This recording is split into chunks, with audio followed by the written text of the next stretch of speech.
নমস্কার, আমি নির্মল শাস্ত্রী চলে এসেছি আবারও আলোচনার বিষয় নিয়ে। তো বিগত বেশ কিছুদিন ধরে আমি হস্তরেখার উপরে আলোচনা করছি আপনাদের রিকোয়েস্টে।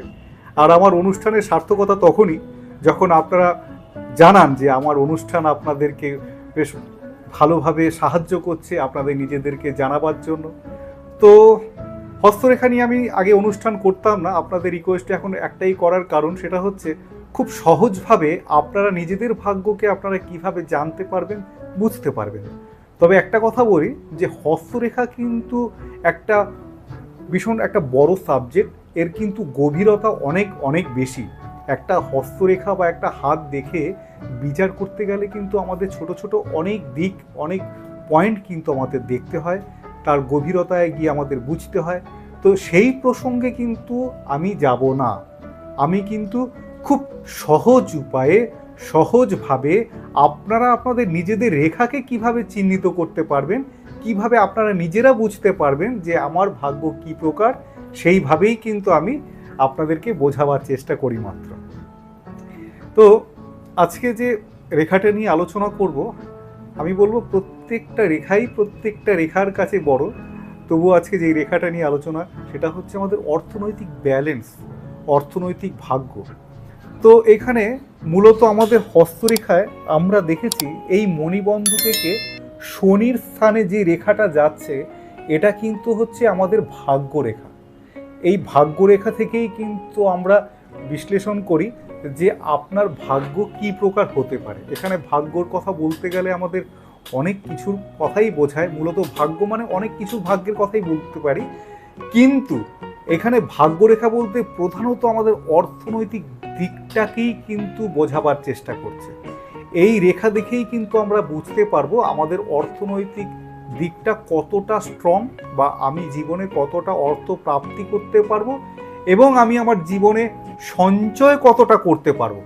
কারণ অর্থ বিরাট রোজগার করলাম, সঞ্চয় কিছু হলো না, সেই প্রকার অর্থের তো কোনো দাম নেই, যেটা কিনা পরবর্তীকালে আবার আমাকে সেই কোনো না কোনোভাবে দেনাগ্রস্ত হতে হচ্ছে। আমাদের চাই এমন অর্থ যেই অর্থের সঠিক ব্যালেন্স থাকবে। এই সমস্ত জায়গাগুলো কিন্তু আমরা এই হস্তরেখা দেখে বিচার করব। তো আসুন আজকে আমরা কি প্রকারে এই হস্তরেখা বিচার করে আমরা নির্ধারণ করব আমাদের অর্থনৈতিক দিকটা।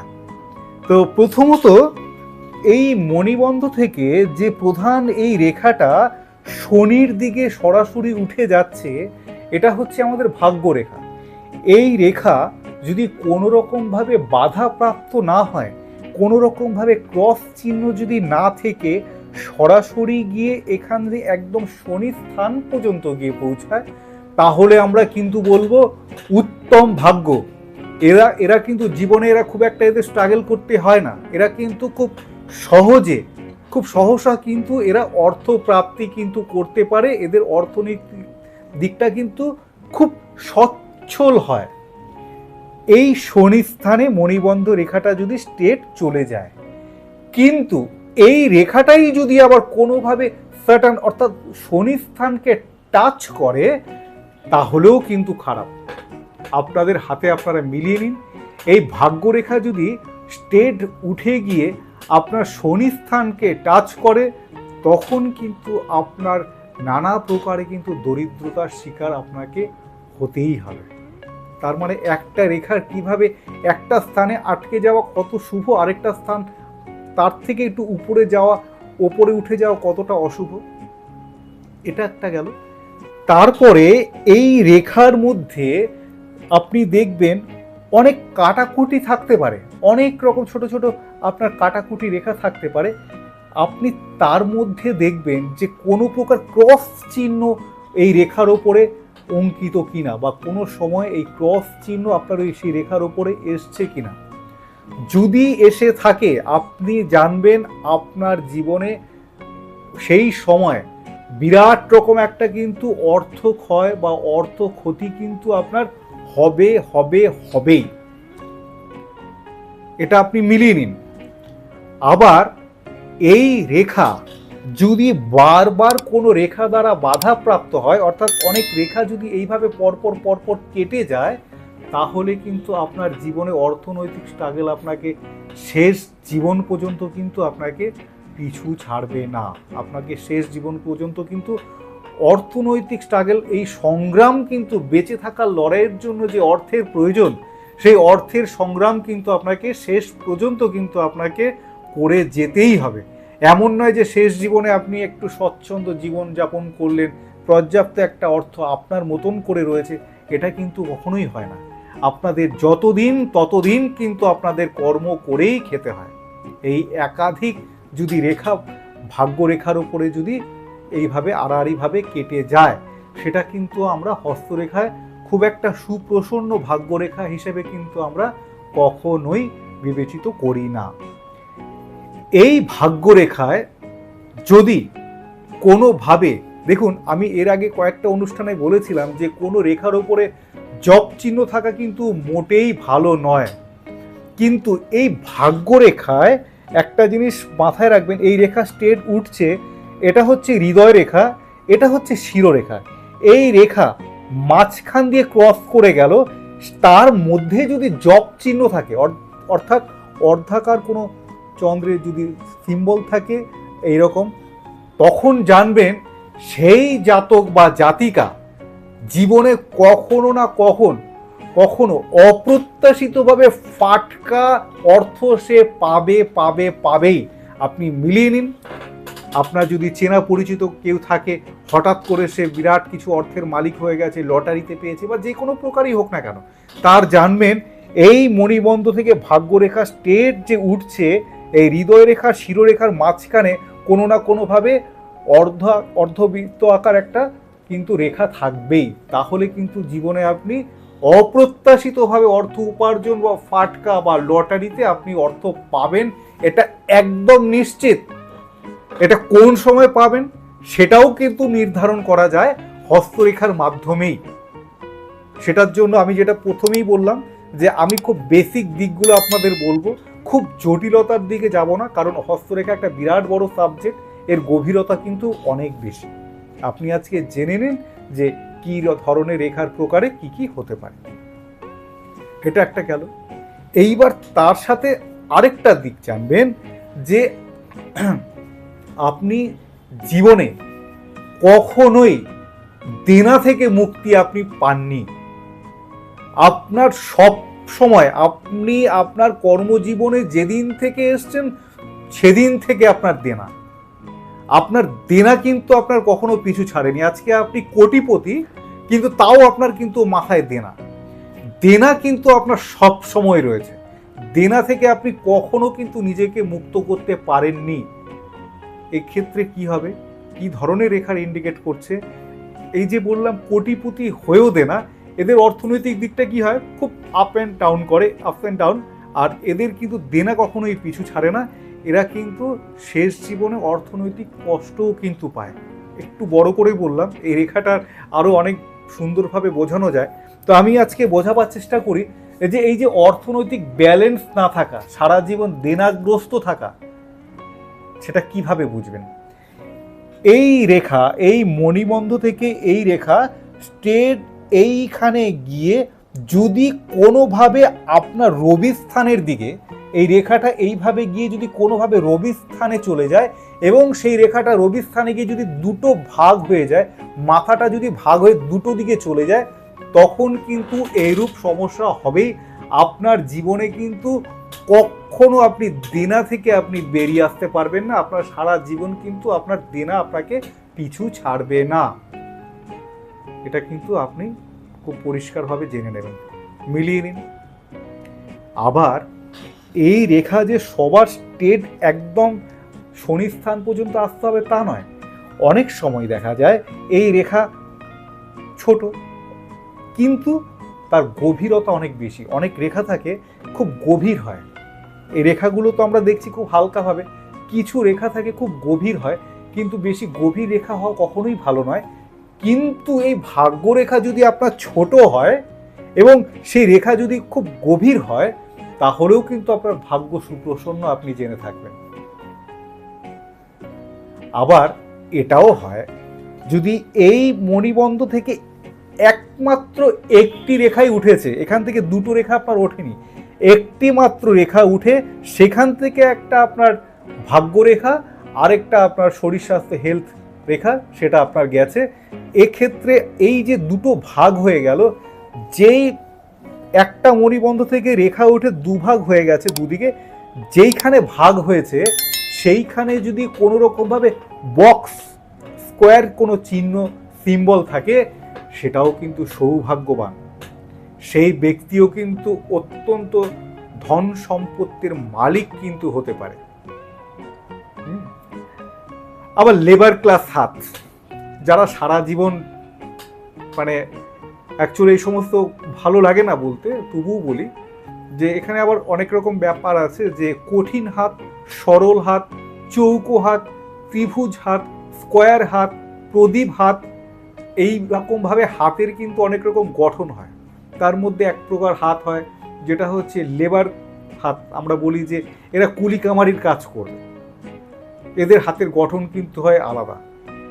আবার এদের ভাগ্যরেখা, মানে যারা সারা জীবন, যেটা বললাম যে জীবনের শেষ পর্যন্ত তাদের কাজ করেই খেয়ে যেতে হবে, কঠিন পরিশ্রমের মধ্যে দিয়ে তাদের লড়াই করতে হবে, তাদের হাতে কি থাকবে জানেন? তাদেরও হাতে এই মণিবন্ধ থেকে এই রেখাটা স্ট্রেট উঠে শিরোরেখাতেই শেষ হয়ে যাবে। যদি শিরোরেখাতেই শেষ হয়ে যায়, অর্থাৎ প্রথম রেখাতেই শেষ হয়ে যায়, তাহলেও কিন্তু জানবেন আপনাকে সারা জীবন পরিশ্রমের মধ্যে দিয়েই কিন্তু আপনাকে অর্থ উপার্জন করতে হবে। আবার খুব সহজভাবে আপনি জীবনে রোজগার করতে পারবেন, খুব স্বল্প পরিশ্রম। একটা সত্যজিৎ রায়ের খুব খুব সুন্দর কথা আছে, যত লোকসান সেটা হচ্ছে খাটুনির পেছনে।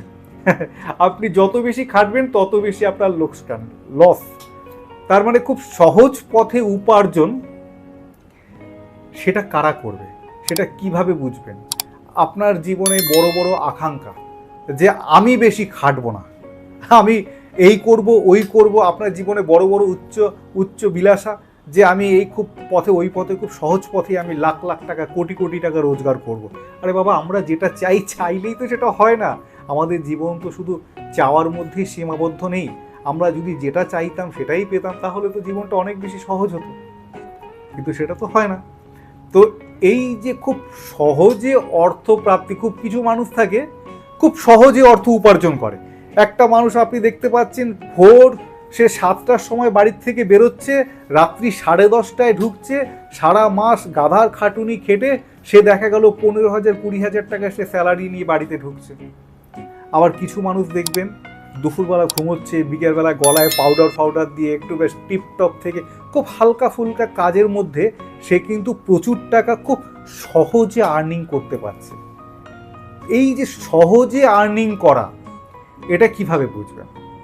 সহজে আর্নিং করতে গেলে এই যে মণিবন্ধ থেকে এই রেখা যদি উঠে বৃহস্পতির দিকে চলে যায়, অর্থাৎ এই রেখা স্ট্রেট উঠে যদি বৃহস্পতির দিকে চলে যায়, তাহলে সেই জাতক বা জাতিকা কিন্তু খুব সহজভাবে অর্থ উপার্জন করতে পারে। এদের জীবনে খুব একটা খাটতে হয় না, এদের জীবনে অর্থের পেছনে খুব একটা ছুটতে হয় না, অর্থ কিন্তু এদের খুব সহজেই এদের ধরা দেয়। বোঝানো যাচ্ছে কি প্রকার আমরা বিচার করব? ফাটকা অর্থ, অনেকেই আছে লটারি কাটবো, অনেকেই আছে লটারি কাটছে, কেটেই যাচ্ছে, লাখ টাকা পাবো, কোটি টাকা পাবো, লটারির পেছনে সর্বস্ব খুইয়ে দিয়েছে এই আশায়। মানুষ তো আশা নিয়েই বেঁচে থাকে, মানুষের আশা নিয়েই বেঁচে থাকা। প্রত্যেকটা মানুষের জীবনে যতদিন বেঁচে থাকে ততদিন তার কোনো না কোনো আশা তার জীবনে থাকে। যেই মানুষটির জীবনে আশা নেই, আর কোনো আশা নেই, তার মানে সেদিনই তার মানসিকভাবে তার মৃত্যু ঘটে। কারণ একটা 80 বছরের বৃদ্ধ, সে যদি আজ 10 দিন পরে মারা যাবে জেনেও তার একটা কোনো না কোনো টার্গেট, কোনো না কোনো একটা আশা কিন্তু থাকে। সেটা অবশ্য অনেক বড় দিক, কিন্তু একটা আশা থাকার একটা যথার্থ কারণ হতে হবে।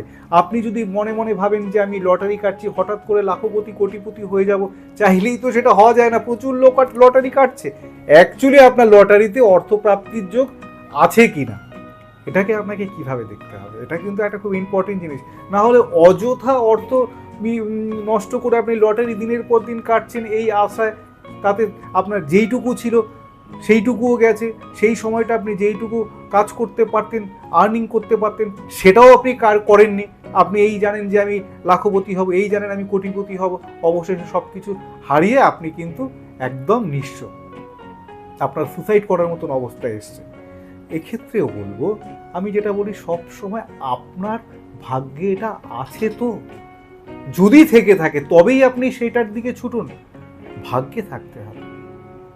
এই ক্ষেত্রে আমি বলবো অপ্রত্যাশিত অর্থ প্রাপ্তির ক্ষেত্রে, মানে লটারিতে যদি প্রাপ্ত আপনাকে অর্থ পেতে হয়, তখন আপনার এই মণিবন্ধ থেকে আপনার রেখা স্টেট আপনার এই যে হৃদয় রেখা শিরোরেখাতেই গিয়ে শেষ হবে। শিরোরেখাতে গিয়ে শেষ হওয়ার পরে আপনার এই রেখা কোনো রকমভাবে ভাগ্যরেখাকে সরাসরি এইভাবে কেটে যাবে। আমি একটু আগে বললাম যে কোনো রেখা যদি কেটে যায় সেটা ভালো নয়, কিন্তু এই ভাগ্যরেখাকে যদি সরাসরি কোনো রেখা একদম হাতের এ মাথা থেকে এ মাথা পর্যন্ত কেটে যায়, ঠিক মাঝামাঝি দিক থেকে, সেই বয়সে তার কিন্তু অর্থপ্রাপ্তি ঘটবেই। মাটির ঘোড়া মাটির থেকে স্বর্ণ মোহর পাক, আর যেইভাবেই পাক সে অর্থ জীবনে পাবেই। তো এই অর্থের এই রেখা নিয়ে বলতে গেলে আরো অনেক অনেক কিছু বলতে হয়। এই রেখার গভীরতা অনেক অনেক বেশি। আমি বেসিক দিকগুলো বোঝাবার চেষ্টা করলাম। যখন আমরা হস্তরেখায় বিচার করি তখন কিন্তু আরো অনেক ছোট ছোট দিকগুলো কিন্তু আমরা বিচার করে তখনই কিন্তু আমরা একটা সিদ্ধান্ত নিই যে আপনার রেখার যদি এই ধরনের গ্রহের কুপ্রভাব থাকে বা ক্রস চিহ্ন থাকে বা এই যে অর্থনৈতিক স্ট্রাগেল যদি থেকে থাকে, সেটা কিসের জন্য হচ্ছে, কার জন্য হচ্ছে, তার জন্য কি প্রতিকার প্রয়োজন, সেটাও কিন্তু তখন আমরা ডিসাইড করি। তো আশা করি আপনাদের অনুষ্ঠান ভালো লাগলো।